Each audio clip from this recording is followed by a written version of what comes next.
this kind of actually, Mayor President, I was studying, gumagawa ko ng paper.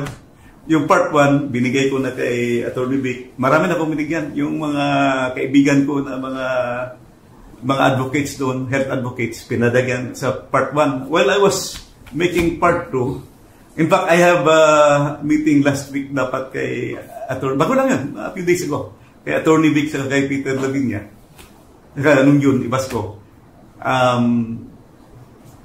Nakita ko, all of a sudden, na-remember ko yung Bicameral Conference Committee report. Kasi gaa-gaa lang tayo eh. Unconstitutional, yung education budget, nalampasan ng DPWH.